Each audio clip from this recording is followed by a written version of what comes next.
हज 2023 के हवाले से बड़ी खबर। बेंगलुरु सिटी जामा मस्जिद के खतीब व इमाम मौलाना मकसूद इमरान रशादी और शायर अतफाल 100 से जायद किताबों के मुसन्निफ कर्नाटक उर्दू एकेडमी के साबिक चेयरमैन डॉक्टर अमजद हुसैन हाफिज कर्नाटकी को एक बड़ा एजाज हासिल हुआ है।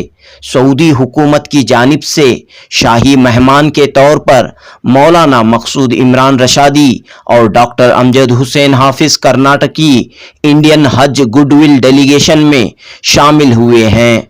खुसूसी हज डेलीगेशन के लिए सऊदी हुकूमत ने हिंदुस्तान भर से तकरीबन 25 अहम शख्सियात का इंतखाब किया है। इनमें कर्नाटक से मौलाना मकसूद इमरान रशादी और डॉक्टर अमजद हुसैन हाफिज कर्नाटकी शामिल हैं। इसके अलावा इस वफ्द में जामिया इशातुल उलूम अक्कलकोवा महाराष्ट्र के मौलाना हुज़ैफ साहब, मशहूर मोटिवेशनल स्पीकर मुनव्वरुज़्ज़मा और चंद अहम शख्सियात शामिल हैं। सऊदी अरब के किंग सलमान बिन अब्दुल अजीज अस सऊद की दावत पर मौलाना मकसूद इमरान रशादी और डॉक्टर अमजद हुसैन हाफिज कर्नाटकी और चंद दीगर अहम शख्सियात पर मुश्तमिल वफ्द कल यानी 21 जून दिल्ली से मक्के मुकर्रमा के लिए रवाना होगा।